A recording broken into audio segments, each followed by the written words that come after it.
Selamat pagi jemaat yang dikasihi oleh Tuhan. Pada pagi hari ini kita akan kembali merenungkan sabda Tuhan bagi setiap kita. Sebelum kita mulai beraktivitas dan menjalani kehidupan kita sepanjang hari ini. Pertama-tama mari kita berdoa, kita mengucap syukur atas kemurahan dan pemeliharaan Tuhan di dalam kehidupan kita. Mari kita berdoa.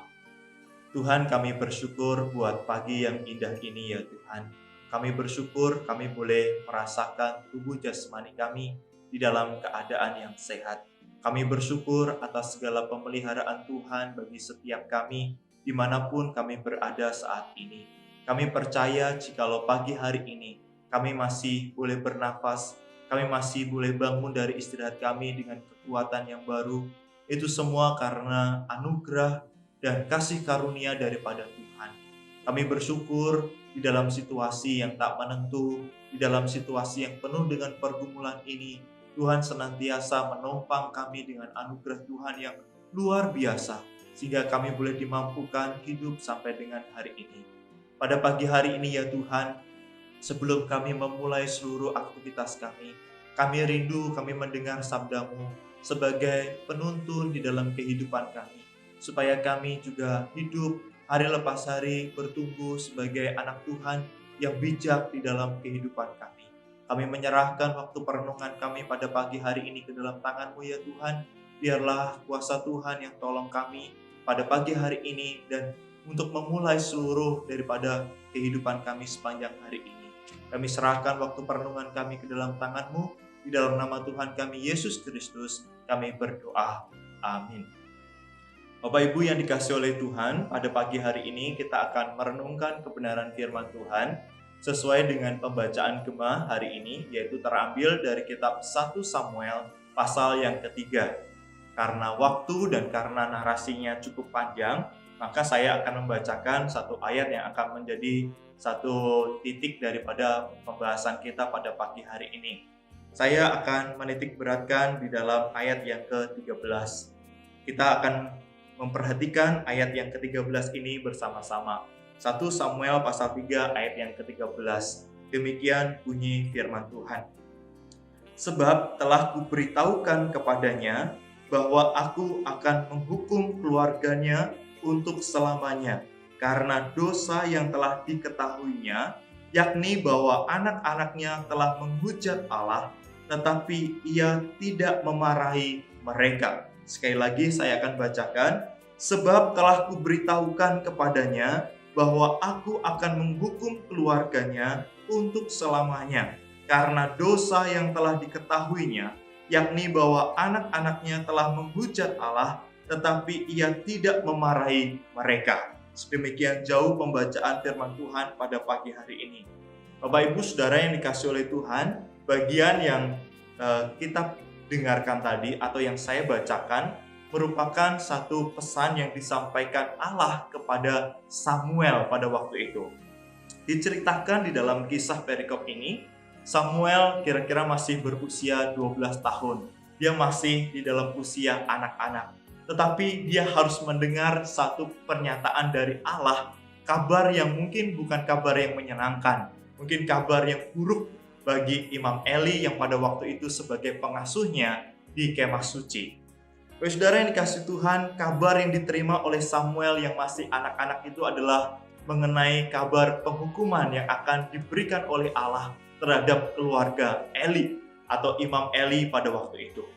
Saya sedikit menceritakan latar belakang daripada kitab Samuel ini. Ada waktu yang cukup lama bagaimana Allah tidak berfirman ketika masa hakim-hakim memasuki masa di dalam zamannya Samuel ini.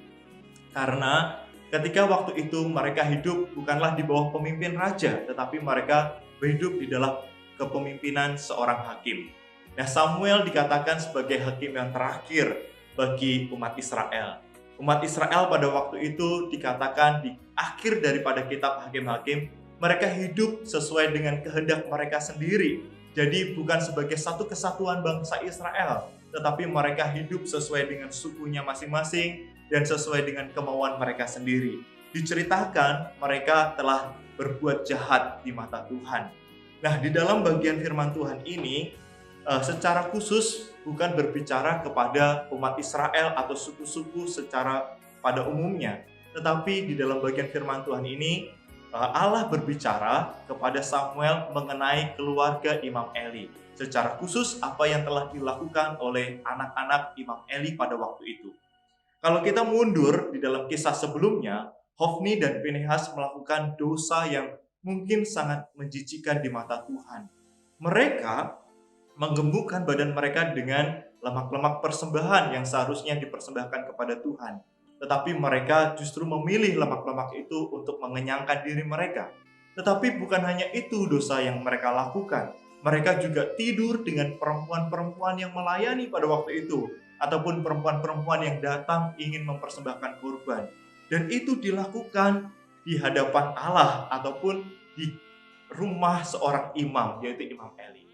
Di sini memang penghukuman Allah ditujukan kepada keturunan atau keluarga Imam Eli, karena di sini dikatakan bahwa Eli sudah mengetahuinya tetapi tidak menegur mereka, gitu ya.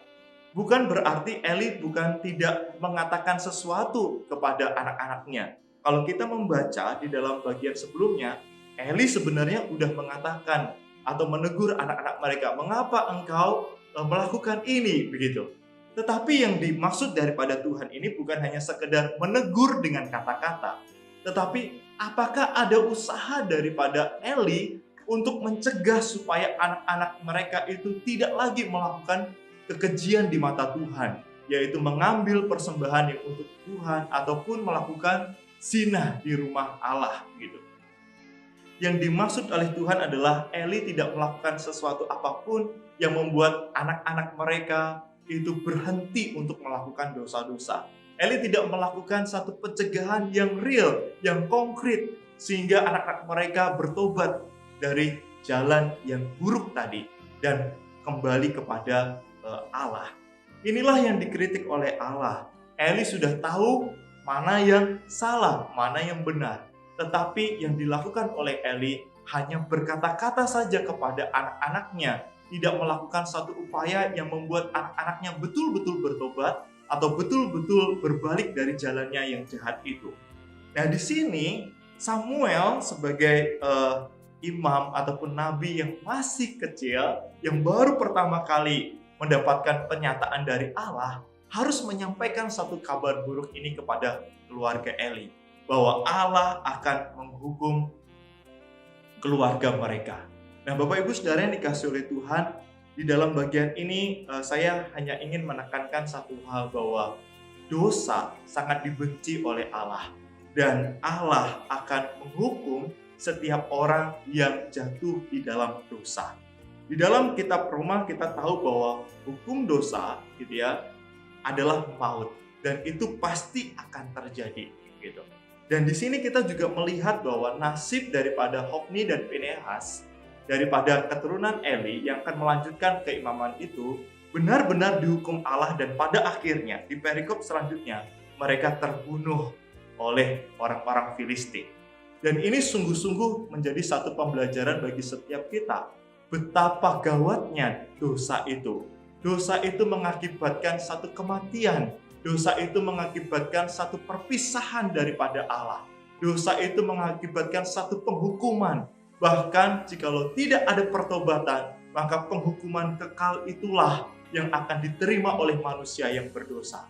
Penghukuman kekal itu adalah keterpisahan untuk selama-lamanya daripada Allah. Dan kita tidak akan mengalami yang namanya relasi bersama dengan Allah atau hidup bersama dengan Allah. Itulah yang mengancam setiap orang yang berdosa di hadapan Tuhan. Tetapi bersyukurnya adalah Tuhan telah memperlihatkan, telah menyatakan satu jalan keluar bagi setiap kita orang yang berdosa, yaitu melalui karya penebusan di atas kayu salib. Tapi pertanyaannya, maukah kita sungguh-sungguh berbalik kepadanya? Maukah kita sungguh-sungguh percaya kepadanya? Maukah kita sungguh-sungguh bertobat, hidup baru di dalam Tuhan, berelasi dengan sungguh-sungguh di dalam Tuhan? Atau kita masih hidup di dalam keberdosaan kita? Bapak Saudara yang dikasihi oleh Tuhan, menjadi orang Kristen bukanlah otomatis kita diselamatkan gitu ya. Tetapi menjadi orang yang sungguh-sungguh percaya dan hidup baru di dalam Tuhan, itulah baru kepastian dari keselamatan. Jadi selama kita menjadi orang Kristen, mari kita evaluasi apakah aku hanya berstatus Kristen atau aku memang sudah sungguh-sungguh percaya dan bertobat hidup baru di dalam Tuhan. Terus saudara yang dikasih oleh Tuhan, kita perlu bersyukur menjadi orang percaya atau menjadi orang Kristen, bahwa kita masih mendengar firman Tuhan seperti ini. Kita diingatkan supaya kita tidak terbiasa hidup di dalam keberdosaan kita, sebab dosa mendatangkan satu hukuman. Tetapi bersyukurlah bagi setiap kita, kalau mungkin saat ini ada yang merasa bahwa aku sedang ditegur oleh Tuhan, aku sedang dihukum oleh Tuhan. Sebab di dalam perjanjian baru dikatakan, berbahagialah kita yang menerima hukuman dari Tuhan. Berbahagialah kita yang menerima teguran dari Tuhan. Sebab Tuhan menginginkan kita bertobat, saudara. Jikalau kita memang disayangi oleh Tuhan, Tuhan pasti akan ingatkan kita dari jalan kita yang berdosa itu. Tetapi pertanyaannya, ketika Tuhan mengingatkan kita, maukah kita bertobat? Maukah kita berbalik kepada jalan Tuhan? Atau kita tetap di dalam keberdosaan kita? Jikalau kita tetap di dalam keberdosaan kita, maka kita perlu bertanya, sejauh mana kita beriman kepada Tuhan? Sejauh mana kita percaya kepada Tuhan yang telah menyelamatkan kita? Bukan berarti ketika kita menerima anugerah Tuhan, terus kita membiasakan hidup di dalam dosa. Paulus berkata sekali-kali itu tidak, begitu ya. Kalau kita memang percaya kepada Tuhan, ada satu perubahan yang nyata di dalam kehidupan kita. Ada satu hidup baru yang perlu kita lihatkan kalau memang kita sungguh-sungguh percaya dan bertobat kepadanya. Saudara yang dikasihi Tuhan, apa yang bedanya penghukuman sekarang dan penghukuman yang nanti? Kalau penghukuman nanti itu adalah penghukuman kekal. Tapi kalau Allah menegur kita saat ini, kita patut bersyukur sebab kita ditegur masih ada kesempatan untuk bertobat. Tapi kalau sudah menerima penghukuman kelak, ketika dia datang kedua kali, sudah tidak ada lagi kesempatan untuk bertobat. Waktu yang ada sekarang adalah waktu kesempatan untuk kita kembali percaya, kembali menghidupi firman Tuhan dan meninggalkan segala dosa-dosa kita. Dan biarlah firman Tuhan ini melalui kisah daripada bagaimana Allah menghukum keluarga Eli ini, mengingatkan kepada setiap kita betapa ngerinya hukuman dosa di dalam kehidupan kita dan betapa perlunya kita dengan sungguh-sungguh kembali kepada Tuhan dan menjauhi segala dosa-dosa kita. Dan biarlah firman Tuhan ini mengingatkan kepada setiap kita bahwa kita adalah anak Tuhan dan seharusnya kita mencerminkan hidup baru di hadapan Tuhan. Mari kita berdoa bersama-sama, kita menyerahkan hidup kita sepanjang hari ini.